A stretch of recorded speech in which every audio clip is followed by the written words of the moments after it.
Hi hello ಎಲ್ಲರಿಗೂ ನಮಸ್ಕಾರ. ನನ್ನ ಹೆಸರು ವಿದ್ಯಾ. ಸ್ಕಿಲ್ ವೆಂಚರ್ ಯೂಟ್ಯೂಬ್ ಚಾನಲ್ಗೆ ಎಲ್ರಿಗೂ ಸ್ವಾಗತ. ಸ್ಕಿಲ್ ವೆಂಚರ್ ಯೂಟ್ಯೂಬ್ ಚಾನಲ್ಲಿ ಇದು ನಮ್ಮ ಮೊದಲನೇ ವಿಡಿಯೋ. ಈ ವಿಡಿಯೋದಲ್ಲಿ ನಾವು NMMS ಬಗ್ಗೆ ತಿಳ್ಕೊಳ್ಳೋಣ. NMMS ಅಂತಂದರೆ ಏನು, ಮತ್ತು ಇದಕ್ಕೆ ಯಾರ್ಯಾರು ಅಪ್ಲೈ ಮಾಡ್ಬೋದು, ಈ ಸೆಲೆಕ್ಷನ್ ಹೇಗೆ ಮಾಡ್ತಾರೆ, ಮತ್ತು ಈ ವಿಡಿಯೋದಲ್ಲಿ ಏನೇನು ಬೇಸಿಕ್ಸ್ನ ಕಲಿಬೇಕು ಅಂತ ನಾನು ಹೇಳ್ತಿದ್ದೀನಿ. ಎಲ್ಲರೂ ಒಂದು ನೋಟ್ಬುಕ್ನ ಇಟ್ಕೊಂಡು ನಾನು ಏನು ಹೇಳ್ತೀನಿ ಮತ್ತು ಏನು ಬೇಸಿಕ್ಸ್ನ ಕಲಿಬೇಕು ಅಂತ ಹೇಳ್ತೀನಿ, ಅದನ್ನೆಲ್ಲ ಒಂದು ಕಡೆ ಬರ್ಕೊಂಡು ನೀವು ಡೈಲಿ ಇದನ್ನು ಪ್ರಾಕ್ಟೀಸ್ ಮಾಡಬೇಕು. ಆ್ಯಂಡ್ ವಿಡಿಯೋ ಮಧ್ಯೆ ನಾನು ಒಂದಷ್ಟು ಕ್ವಶನ್ಸ್ಗಳನ್ನ ಹೇಳಿರ್ತೀನಿ, ಅದನ್ನು ಕೂಡ ನೀವು ನೋಟ್ ಡೌನ್ ಮಾಡ್ಕೊಳ್ಳಿ, ಅದನ್ನು ಪ್ರಾಕ್ಟೀಸ್ ಮಾಡಿ. ಹಾಗೆ ಒಂದಷ್ಟು ಟ್ರಿಕ್ಸ್ಗಳನ್ನ ಹೇಳ್ಕೊಡ್ತೀನಿ, ಅದನ್ನು ಕೂಡ ನೀವು ಪ್ರಾಕ್ಟೀಸ್ ಮಾಡಬೇಕು. ಇದರಿಂದ ನಿಮಗೆ ಎಕ್ಸಾಮಲ್ಲಿ ಟೈಮ್ನ ಸೇವ್ ಮಾಡ್ಬೋದು, ಬೇಗ ಕ್ವಶನ್ಸ್ಗೆ ಆನ್ಸರ್ ಮಾಡ್ಬೋದು. ಅದರಿಂದ ನಿಮಗೆ ಎಕ್ಸಾಮ್ಸ್ನ ಬರೆಯೋದು ತುಂಬ ಈಸಿ ಆಗುತ್ತೆ. ಜಾಸ್ತಿ ನಿಮಗೆ ಕಷ್ಟ ಅನಿಸಲ್ಲ. ಮೊದಲನೇದಾಗಿ ಏನಪ್ಪ ಅಂದರೆ NMMS. NMMS ಅಂತ ಹೇಳಿದ್ರೆ national mains come merit scholarship scheme ಅಂತ. ಇದು NMMSನ ಫುಲ್ ಫಾರ್ಮ್ ಅಷ್ಟೇ. ಈ ಎಕ್ಸಾಮ್ ನಿಮಗೆ ಡಿಸೆಂಬರ್ ತಿಂಗಳಲ್ಲಿ ಇರುತ್ತೆ. ಈಗಾಗಲೇ ಅಪ್ಲಿಕೇಶನ್ಸ್ನ ಎಲ್ಲರೂ ಹಾಕಿರ್ತೀರ ಅಂತ ಅಂದ್ಕೊಂಡಿದ್ದೀನಿ. ನವೆಂಬರ್ 28 ಲಾಸ್ಟು ಅಪ್ಲಿಕೇಶನ್ಸ್ ಹಾಕೋದು. ಯಾರು ಹಾಕಿಲ್ಲ ಅವರು ಹಾಕ್ಕೊಳ್ಳಿ. ಹಾಕಿದರೆ ನೀವು ಪ್ರಿಪ್ರೇಷನ್ ಆಲ್ರೆಡಿ ಸ್ಟಾರ್ಟ್ ಮಾಡಿರ್ತೀರ. ಇನ್ನೂ ಚೆನ್ನಾಗಿ ಅದಕ್ಕೆ ಪ್ರಾಕ್ಟೀಸ್ ಮಾಡಿ. ನೆಕ್ಸ್ಟ್ ಬಂದರೆ ನೀವು ಈ NMMS ಸ್ಕಾಲರ್ಶಿಪ್ಪಲ್ಲಿ ಈ ಎಕ್ಸಾಮ್ ಬರೆದು ಪಾಸ್ ಆದರೆ ನಿಮಗೆ ಪ್ರತಿ ವರ್ಷ 12,000 ಸ್ಕಾಲರ್ಶಿಪ್ ಬರುತ್ತೆ. ಅಂದರೆ ಪ್ರತಿ ತಿಂಗಳು ನಿಮಗೆ 1,000 ಸ್ಕಾಲರ್ಶಿಪ್ ಬರುತ್ತೆ. ಇದನ್ನೇ ನೀವೇ ಯೋಚನೆ ಮಾಡಬೇಕು. NMMS ಎಕ್ಸಾಮ್ ಬರೆದ್ರೆ ನಿಮಗೆ ಫ್ರೀಯಾಗಿ ಪ್ರತಿ ತಿಂಗಳು 1,000 ಸ್ಕಾಲರ್ಶಿಪ್ ಬರುತ್ತೆ. ಅದರಿಂದ ನಿಮಗೆ ತುಂಬ ಹೆಲ್ಪ್ ಆಗುತ್ತೆ. ಇದರದ್ದು ಎಲಿಜಿಬಿಲಿಟಿ ಏನೇನಿದೆ ಅಂತಂದರೆ ನಿಮಗೆ ಪ್ರತಿ ವರ್ಷದ ಆ್ಯನಮ್ ಏನಿದೆ ಅದು 3.5 ಲಕ್ಷಕ್ಕಿಂತ ಕಡಿಮೆ ಇರಬೇಕು. ಆ್ಯಂಡ್ ಸೆಕೆಂಡ್ ಒನ್ನು, ನೀವು ಕ್ಲಾಸ್ 7th 55% ಮಾರ್ಕ್ಸ್ನ ತೆಗೆದಿರಬೇಕು. ಇನ್ನೊಂದೇನಪ್ಪ ಅಂದರೆ SC ಸ್ಟೂಡೆಂಟ್ಸ್ ಮಕ್ಕಳು ಏನಿದ್ದಾರೆ ಅವರೆಲ್ಲರಿಗೂ 5% ಇದನ್ನು ರೆಡ್ಯೂಸ್ ಮಾಡಿದ್ದಾರೆ. ನಿಮಗೆ 50% ಇದ್ದರೆ ನೀವು ಈ ಎಕ್ಸಾಮ್ನ ಅಪ್ಲೈ ಮಾಡಿ ಬರಿಬೋದು. ಇನ್ನೊಂದು ಮೇಜರ್ ಪಾಯಿಂಟ್ ಏನಂದರೆ ಈ ಎಕ್ಸಾಮ್ನ ಓನ್ಲಿ ಗೌರ್ಮೆಂಟ್ ಸ್ಕೂಲ್ ಸ್ಟೂಡೆಂಟ್ಸ್ ಮಾತ್ರ ಬರೀಬೇಕು. ಬೇರೆ ಯಾವುದು ಅಂದರೆ ನವೋದಯ, ಕೇಂದ್ರೀಯ ವಿದ್ಯಾಲಯ, ಯಾವುದೇ ಪ್ರೈವೇಟ್ ಸ್ಕೂಲ್ ಮಕ್ಕಳು ಈ ಎಕ್ಸಾಮ್ನ ಬರೆಯೋಕ್ಕಾಗಲ್ಲ. ಇದು ಮೇನ್ ಪಾಯಿಂಟ್, ಇದನ್ನು ನೆನ್ಪಿಟ್ಕೊಳ್ಳಿ. ಮತ್ತು ಇದ್ರದ್ದು ಸೆಲೆಕ್ಷನ್ ಹೇಗಾಗುತ್ತೆ ಅಂತಂದರೆ ಈ ಎಕ್ಸಾಮಲ್ಲಿ 2 ಪೇಪರ್ ಇರುತ್ತೆ. ಒಂದು ಮ್ಯಾಟ್, ಇನ್ನೊಂದು ಸ್ಯಾಟ್ ಅಂತ. ಮ್ಯಾಟ್ ಅಂದರೆ ಮೆಂಟಲ್ ಎಬಿಲಿಟಿ ಟೆಸ್ಟ್, ಬೌದ್ಧಿಕ ಸಾಮರ್ಥ್ಯ ಪರೀಕ್ಷೆ ಅಂತ. ಸ್ಯಾಟ್ ಅಂತಂದರೆ ಸ್ಕಾಲಸ್ಟಿಕ್ ಆಪ್ಟಿಟ್ಯೂಡ್ ಟೆಸ್ಟ್ ಅಂತ, ಅಂದರೆ ವ್ಯಾಸಂಗಿಕ ಪ್ರವೃತ್ತಿ ಪರೀಕ್ಷೆ ಅಂತ. ನೀವು ಈ 2 ಎಕ್ಸಾಮಲ್ಲಿ 40% ಮಿನಿಮಮ್ ಮಾರ್ಕ್ಸ್ನ ತೆಗಿಬೇಕು. ಆವಾಗ ಮಾತ್ರ ನೀವು ಈ ಎಕ್ಸಾಮಲ್ಲಿ ಪಾಸ್ ಆಗ್ತೀರ. ಹಾಗೆ SC ಸ್ಟೂಡೆಂಟ್ಸ್ ಏನಿದ್ದಾರೆ ಅವರು 32% ತೆಗೆದ್ರೆ ಸಾಕು, ನೀವು ಈ ಎಕ್ಸಾಮಲ್ಲಿ ಪಾಸ್ ಆಗ್ತೀರ ಮತ್ತು ನಿಮಗೆ ಸ್ಕಾಲರ್ಶಿಪ್ ಬರುತ್ತೆ. ಇದಿಷ್ಟು NMMS ಎಕ್ಸಾಮ್ನ ಬೇಸಿಕ್ಸ್. ಇವಾಗ ಬೇಸಿಕ್ಸಿಗೆ ಬರೋಣ. ನೀವು ಈ ಎಕ್ಸಾಮ್ಗೆ ಪ್ರಿಪೇರ್ ಆಗೋಕ್ಕಿಂತ ಮುಂಚೆ ನೀವು ಇಷ್ಟು ಬೇಸಿಕ್ಸನ್ನು ನೀವು ಕಲ್ತಿರಬೇಕು. ಏನೇನು ಬೇಸಿಕ್ಕು? ಮೊದಲನೇದಾಗಿ ನೀವು 1ರಿಂದ 20 ತನಕ ಮಗ್ಗಿ, 1 to 20 ತನಕ ಟೇಬಲ್ಸ್ನ ಕಲಿಬೇಕು. ನೀವು ಪ್ರತಿದಿನ ಟೇಬಲ್ಸ್ನ ಪ್ರಾಕ್ಟೀಸ್ ಮಾಡಿ. ಮಗ್ಗಿನ ಡೈಲಿ ಒಂದು 10 ನಿಮಿಷ ಆದರೂ ಡೈಲಿ ಪ್ರಾಕ್ಟೀಸ್ ಮಾಡಿ. ಆವಾಗ ನಿಮಗೆ ಮ್ಯಾಥ್ಸ್ ಮಾಡೋದಕ್ಕೆ ಮತ್ತು ಯಾವುದಾದ್ರೂ ಪ್ರಾಬ್ಲಮ್ನ ಸಾಲ್ವ್ ಮಾಡೋದಕ್ಕೆ ಈಸಿ ಆಗುತ್ತೆ. ನೀವು ಅಲ್ಲೇ ಕೂಡ ಟೈಮ್ನ ಸೇವ್ ಮಾಡ್ಬೋದು. ಎರಡನೇದಾಗಿ ಸ್ಕ್ವಯರ್ ನಂಬರ್ಸ್ ಅಂದರೆ ವರ್ಗ ಸಂಖ್ಯೆಗಳು. ವರ್ಗ ಸಂಖ್ಯೆಗಳು ಅಂತಂದರೆ ಏನು? ಇವಾಗ ವರ್ಗ ಸಂಖ್ಯೆ ಅಂದರೆ ಏನು ಅಂತ ನೋಡೋಣ. ವರ್ಗ ಸಂಖ್ಯೆಗಳು ಅಂದರೆ ಸ್ಕ್ವಯರ್ ನಂಬರ್ಸ್. ಇದನ್ನು ಹೆಂಗಪ್ಪ ಕ್ಯಾಲ್ಕುಲೇಟ್ ಮಾಡೋದಂದರೆ ಇವಾಗ ಇಲ್ಲಿ ನೋಡಿ, 1ರ ವರ್ಗ 1 ಅಂತ ಬರೆದಿದ್ದೀನಿ. ಅಂತಂದರೆ ಹೇಗೆ? 1 × 1 = 1.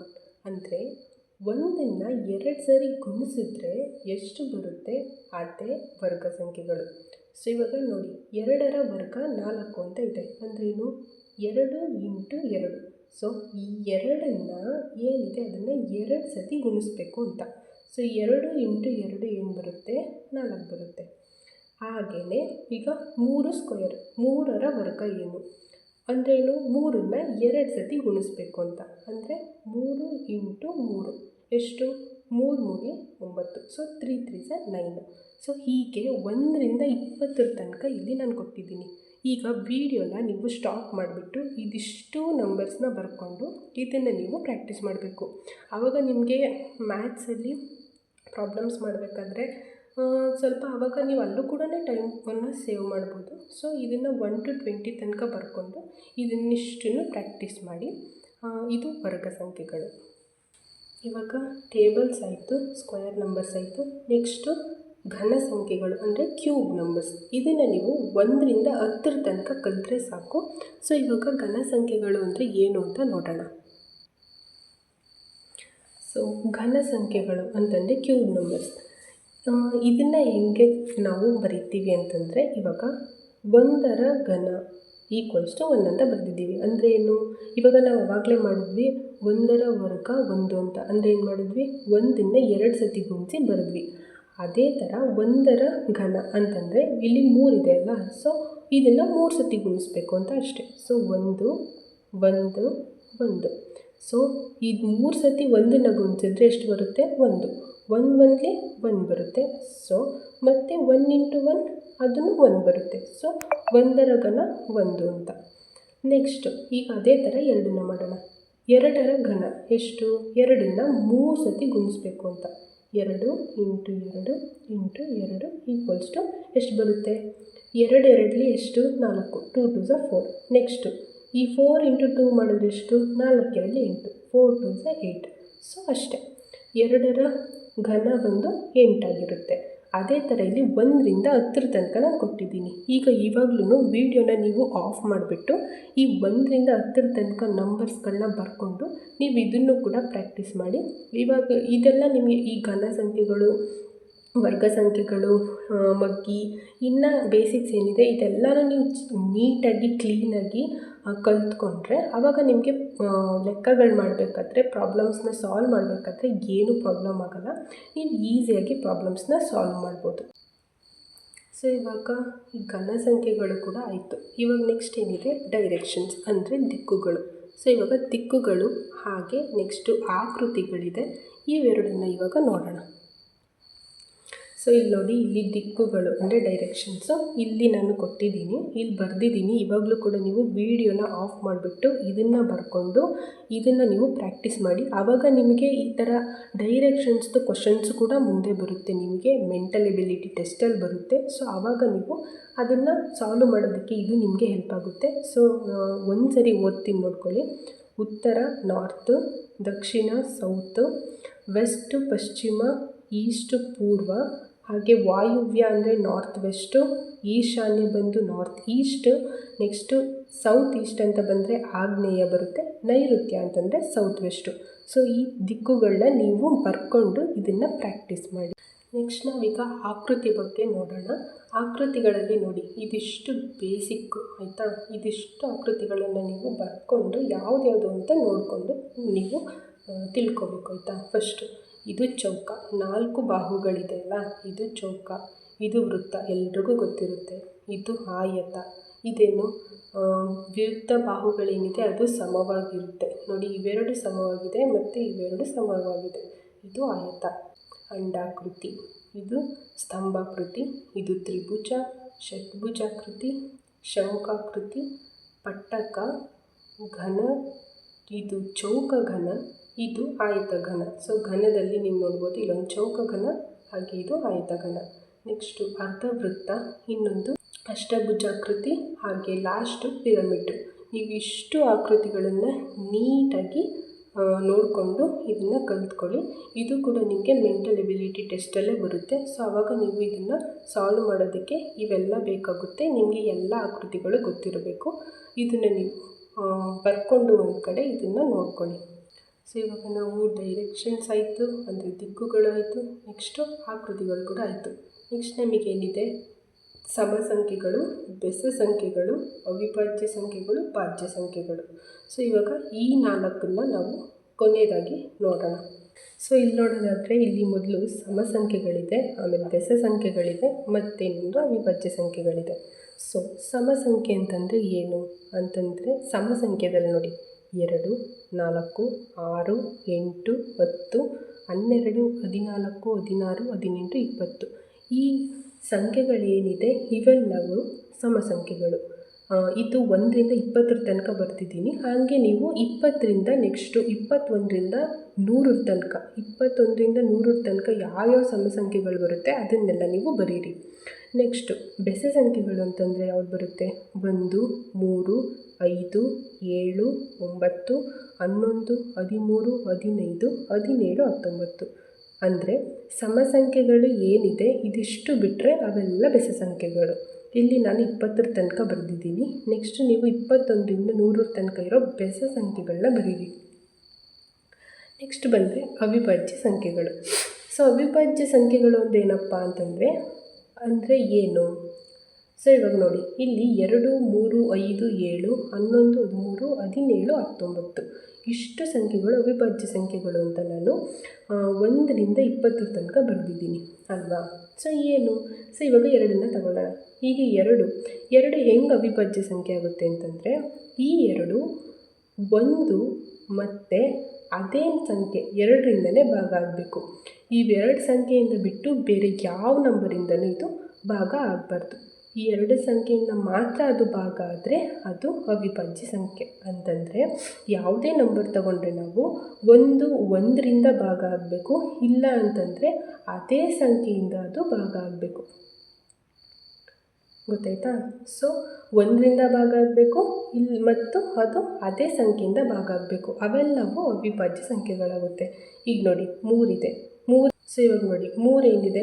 3 ಬಂದರೆ ಇದು 1ರಿಂದ ಭಾಗ ಆಗುತ್ತೆ, 3ರಿಂದ ಭಾಗ ಆಗುತ್ತೆ. ಅಂತಂದರೆ ಹೀಗೆ ನೋಡಿ, ಇಲ್ಲಿ 3 ಬರೀತೀನಿ. ಸೊ 1 3ಲಿ 3. ಸೊ ಇವಾಗ 0 ಬಂತು, ಇದು ಭಾಗ ಆಯಿತು. ಇನ್ನು 3 ತಗೊಂಡ್ರೆ 3, ಇಲ್ಲೂ 3 ಬರುತ್ತೆ. ಸೊ ಇದೆಷ್ಟು ಬರುತ್ತೆ? 3 1ಲಿ 3, ಇದು 0 ಬಂತು. ಸೊ ಇವಾಗ ಇವೆರಡು ಭಾಗ ಆಗ್ತಿದೆ ಅಂತ. ಇದು ಈ 3 1 ಮತ್ತು 3 ಬಿಟ್ಟು ಬೇರೆ ಯಾವುದೇ ಸಂಖ್ಯೆಯಿಂದ ಅದು ಭಾಗ ಆಗಲ್ಲ. ಅದಕ್ಕೆ ಇದು ಅವಿಭಾಜ್ಯ ಸಂಖ್ಯೆ. ಇಲ್ಲಿ 3 ಆದಮೇಲೆ 4 ಬಿಟ್ಟಿದ್ದೀವಿ, 5 ಬರ್ತಿದ್ದೀವಿ. 4 ಯಾಕೆ ಅವಿಭಾಜ್ಯ ಸಂಖ್ಯೆ ಆಗಲ್ಲ? ಇಲ್ಲಿ ನೋಡೋಣ. ಈಗ ನೋಡಿ 4 1ರಿಂದ ಭಾಗ 1ರಿಂದ ಅದು ಭಾಗ ಆಗಲೇಬೇಕು. ಸೊ 1ರಿಂದ 1 4ರಲ್ಲಿ 4 0. ಸೊ ಇದು ಇವಾಗ 1ರಿಂದ ಭಾಗ ಆಯಿತು.